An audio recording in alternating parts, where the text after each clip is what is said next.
edition of SacTown Movie Buffs. Once again, it's your boy Kier, and today I am back doing an interview with Saurav, who directed a film called A Good Fight, which actually premiered and actually won at our film festival last month at SacTown Movie Buffs Film Fest.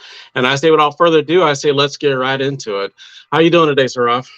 Pretty good. Yeah, it was a lot of fun attending the festival. I love local festivals. Yeah, no, absolutely, absolutely. Well, we definitely enjoyed your film, A Good Fight. Thank you. I thought it was really action packed, so it was nice having an action film. I think it was the only really action film that we had at the festival. So it kind of was separated itself from all the other films at the festival. So the first question, I mean, obviously, just kind of what was the inspiration for A Good Fight? So, Good Fight is a short film about this warrior who has been exiled to Earth. We don't make kind of think of him as an alien warrior who has been exiled to Earth, and every 15 years he has to fight in a ritual combat with a challenger from his home planet. And if he wins, he gets 15 more years of peace, and then he has to do this again. The root of this came from visa interviews. I was on work visa for a long time. So it always felt like whenever every 5 years I had to go to renew my work visa, and that one person on the counter, my entire existence was reliant on their whim. If they said no, I have to pack up my life and go. So Yeah, I somewhere understand. there was Yeah, yeah. I mean, somewhere yeah, that you're kind yeah of at their mercy. Yeah, yeah and so I can see the kind of the they parallels. are hardworking people, but from your side, you're kind of staking everything you have built up as a life on that one moment. So that was in the back of my mind, and then I had done some drama shots. I've been writing for a while, and I've been making movies for the last 3 years or so. So I got in corner. So I posted on Facebook that yeah, I've done enough drama. I want to do, as you said, not at this budget range and this constraint. We don't attempt action movies and stuff. I said I want to do something fun.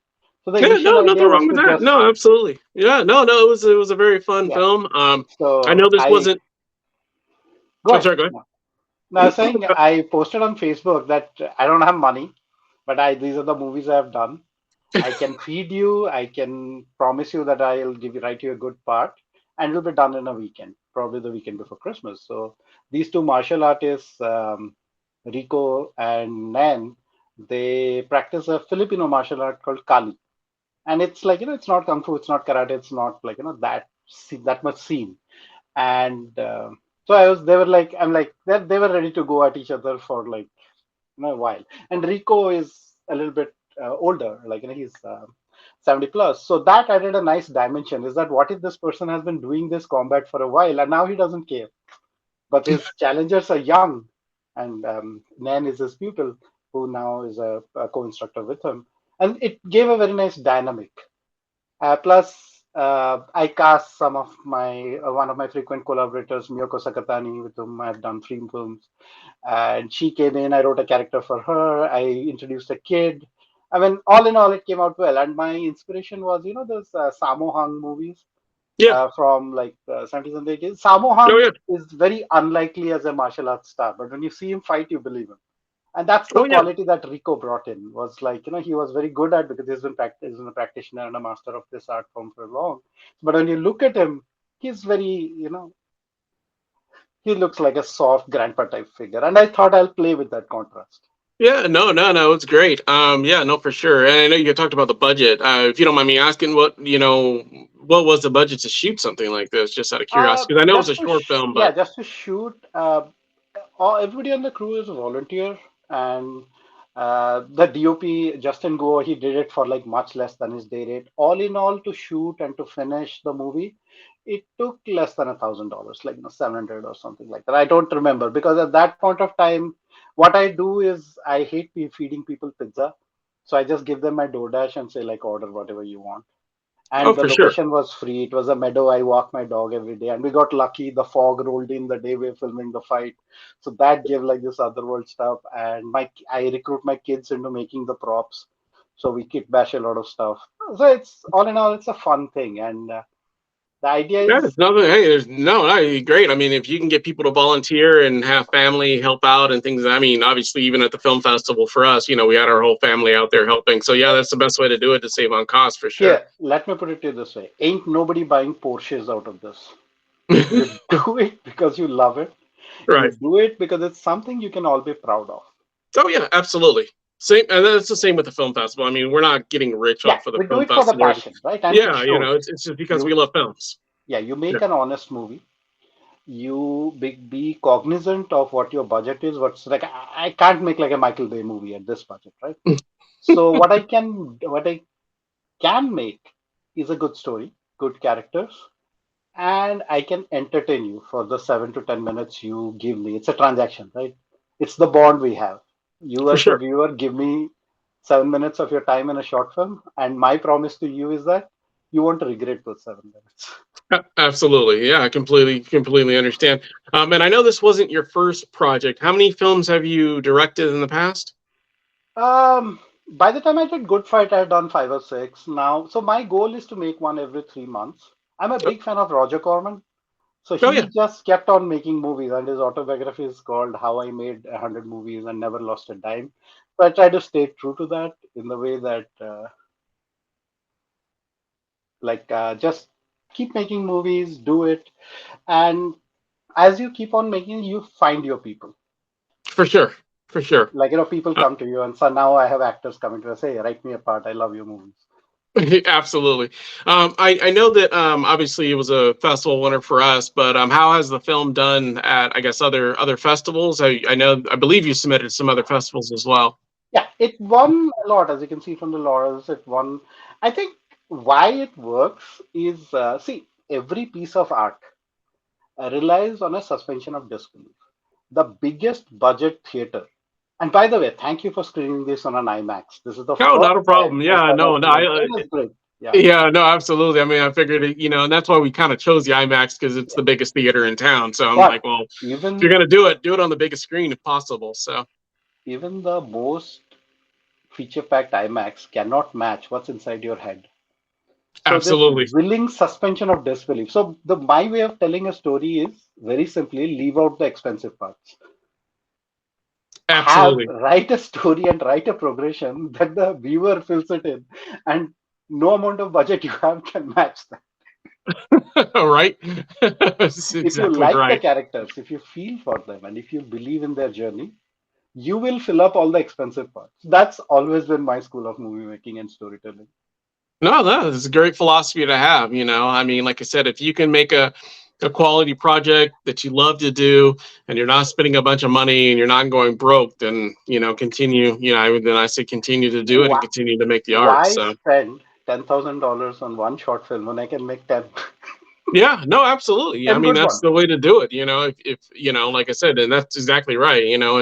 And if you're getting the same, uh, I guess, return on your investments, if you can get the same return on your investment as at $1,000 film as a $10,000 film, then why not do the $1,000 film, and then you can make, like you said, 10 of them. So it just makes sense to do it that way. So, Again, this is um, Roger Corman thinking, right? yeah.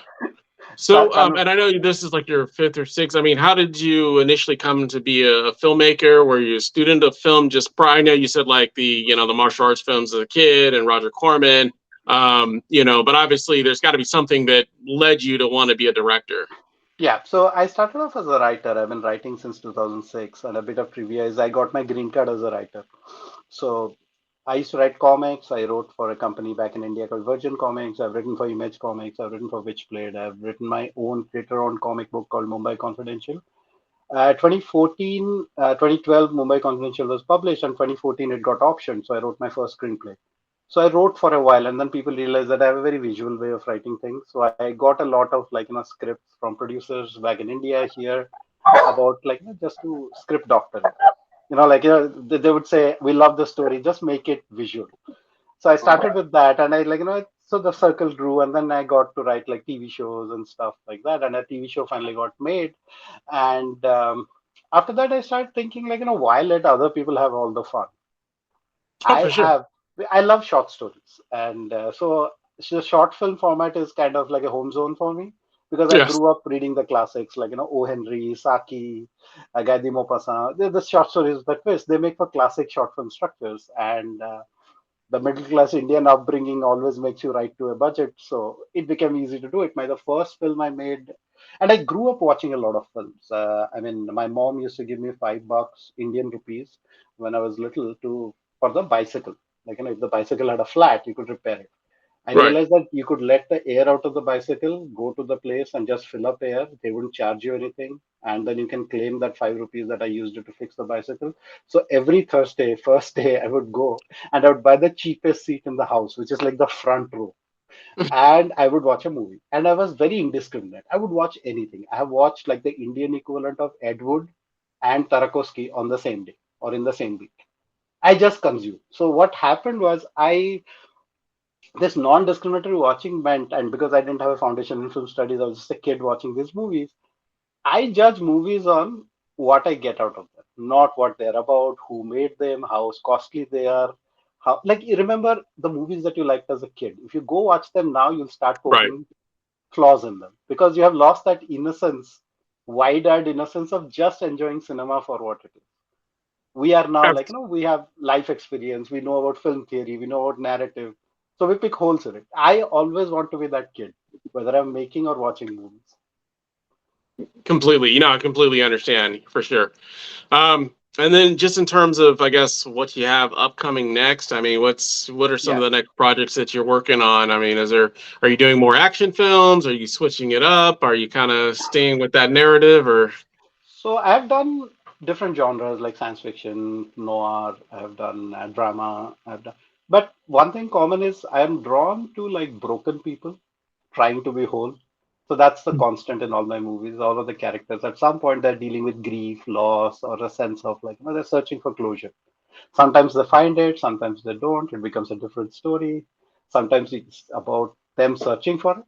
So the For sure. next one I'm doing is about memories. It's called Amelia Runs Through a Meadow. It's about this elderly woman who is losing her memories to Alzheimer's and somehow becomes aware of it. So she wants to hold on to the last memory she has left, which is her as a kid running through a meadow. But now she's in a wheelchair. So the whole movie is about her trying to recreate that memory. Interesting. Well, yeah, definitely. I'm definitely looking forward to hearing about And that one and seeing that project when it's done for sure. and in between, I did an experiment to do like a literal $0 movie, which was just two actors and me in San Francisco stealing shots in restaurants. I would rehearse them and send them in, put labs on them, and record them from somewhere there. So I made this 5 minute movie called Einstein's Twin about how people perceive passage of time in a relationship. And I just finished it. It's gone for sound and post processing. And once it's finished, I'll share it. Well, But that great. was like that was great because I had no crew. It was just me. I was doing sound as the one man crew. And I'm a big fan of French New Wave and left bank type movie. I just wanted to try those methods once, like fully guerrilla shooting. Don't ask for permission, ask for forgiveness, and just have your actors, have your story, and just make a movie. For sure. For sure. It's the best way to do it, man. Just if you have the actors, you have the story, then you obviously can kind of go from there. The So the the not whole just the whole Bay Area is my studio. there you go. The Bay Area is my backlot. Yeah, and if you can get free permits for screening, then it's even better. So, no, absolutely. Well, great. Well, that's all the questions I really had. Was there anything else that you wanted to add before I let you go? No, and I keep doing what you're doing, man. Like, and I really love the fact that I love talking about movies, about people who are passionate with them, watching other people's movies with them, because I know how much sweat, blood, and tears go into finishing a movie. I Absolutely. think No, you it's told it's that to me first time we met. That doesn't matter about the awards. If you finish the movie, that's a reward in itself. I am a no, big subscriber, and I it's really hope to be back next year.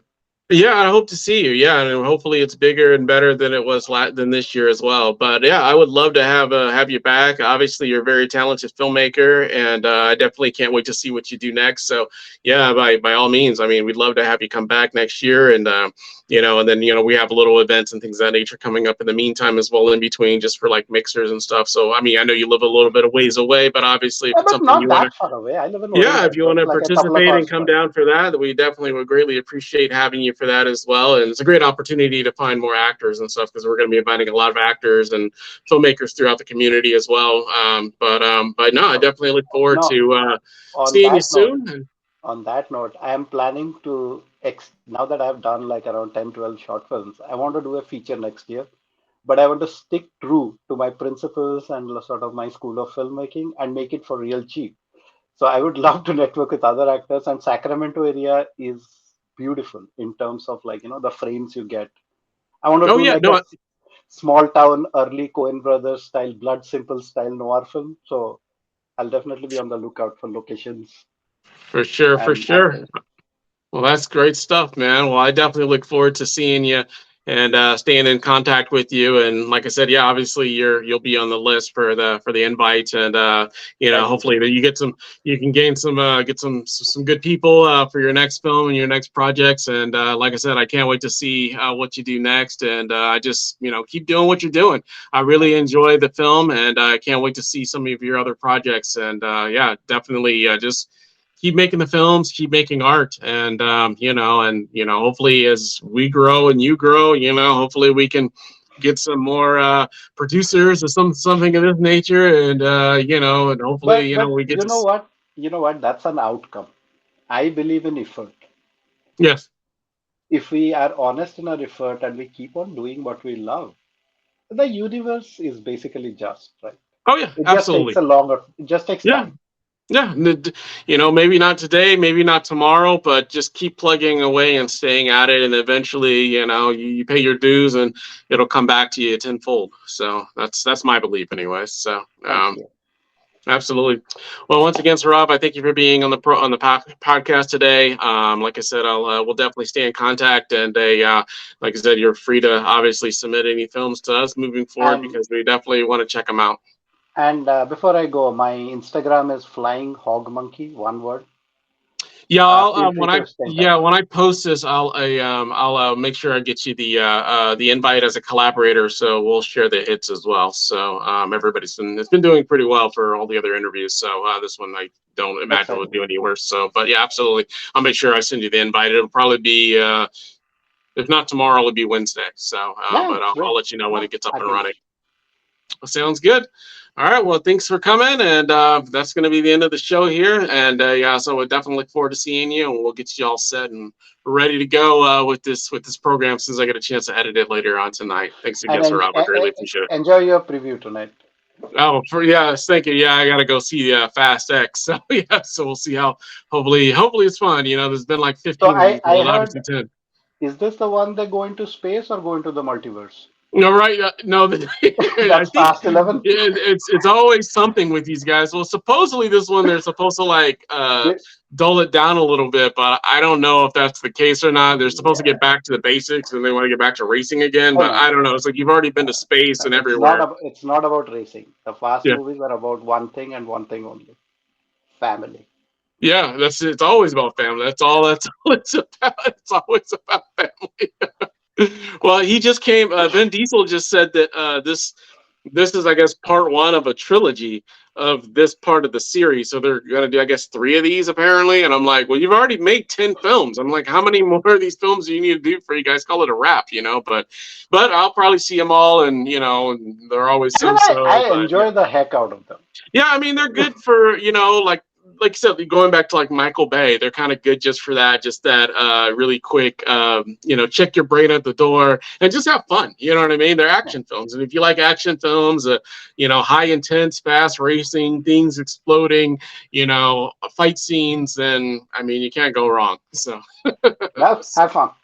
all right, thanks so much. Greatly appreciate it. Enjoy the rest of your evening. Bye. All right, thanks. Bye bye.